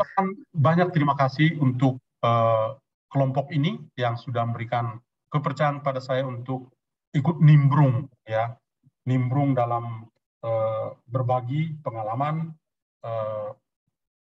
membaca kitab Taurat, terutama kitab Kejadian ini. Ya, saya berterima kasih atas kesabaran kalian. Minta maaf kalau mungkin dalam penyajian tidak berkenan atau lain-lain. Ya, I'm so sorry. Ya, tadi mulai dengan baju saya, memang bukan berarti baju saya tidak bagus. Bagus sekali, ya, bagus sekali. Tapi seharusnya saya pakai kemeja dengan clergyman, ya, tampak ya kepastorannya. Terima kasih Pastor. Kami panitia dan peserta ingin mengucapkan terima kasih atas pertemuan yang sudah berjalan 2 kali pada malam hari ini dan minggu kemarin. Terima kasih atas ilmunya dan pengajaran bagi kami semua. Terima kasih, Pastor. Sebelum kita tutup, mungkin kita foto bersama ya, Bapak Ibu. Kita nyalain kamera yuk, supaya kita ada foto untuk bersama. Pak Bambang, sorry ya, Pak Bambang. Ya, siapa itu? Dengan Walman, Pak Bambang. Ya, Pak Walman. Ya, anggota terakhir last minute. Oh iya. Ya, Pak Bambang, kalau misalnya ada pertanyaan, apakah masih bisa kita sampaikan lewat chat, nanti terus mohon dijawab oleh Pastor? Oke, nanti biasa saja. Biasa saja. Nomor saya kan di Pak Bambang, Doni, dan mungkin ada peserta lain di sini yang tahu nomor HP. Silakan, biasa saja. Terima kasih, Pastor. Kalau sudah dapat izin Pastor, saya lebih enak. Terima kasih, Pak Bambang. Ya. Oke, baik. Ya, kita nyalain kamera ya. Kita ada 3 layar, nggak akan lama kok. Kita akan foto ambil layar pertama dulu lah. 1, 2, 3. Layar pertama, layar kedua,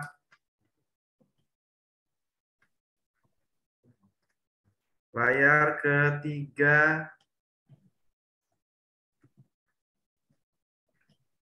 Baik, Bapak Ibu, sudah saya ambil fotonya semua. Mari kita tutup pertemuan pada malam hari ini dengan doa. Siapa yang bersedia untuk membawakan doa penutup? Saya yang bersedia.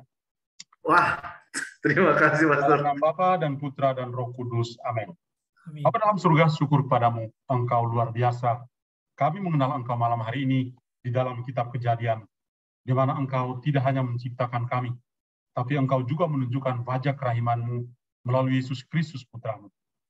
Kami Engkau kuatkan, kami Engkau kasihi apa adanya, dan itu benar-benar kami bersyukur memiliki Allah yang hebat seperti Engkau. Terima kasih Tuhan, dan kami percaya Engkau pasti akan tetap menyertai kami. Semoga Allah atau Engkau yang kami kenal di dalam kitab Kejadian ini benar-benar membuat kami tetap hidup, tetap bersemangat, tetap mengasihi Engkau, dan kiranya kasih dan kerahiman-Mu itu kami juga boleh membagikannya kepada saudara-saudara kami dalam hidup kami setiap hari. Berkatilah kami semua, berkatilah istirahat malam hari ini, semoga besok kami boleh bangun kembali dan melanjutkan karya pelayanan kami, keterlibatan kami dalam penciptaan-Mu di atas dunia ini. Demi Kristus Tuhan dan pengantara kami. Amin. Tuhan bersamamu dan bersama roh-Mu. Semoga Allah yang Maha Kuasa memberkati saudara sekalian, Bapa dan Putra dan Roh Kudus. Amin. Amin. Terima kasih Romo. Oke, sama-sama. Terima kasih Romo. Selamat malam. Selamat malam. Terima kasih. Selamat malam. Istirahat. Terima kasih teman-teman semua. Selamat malam.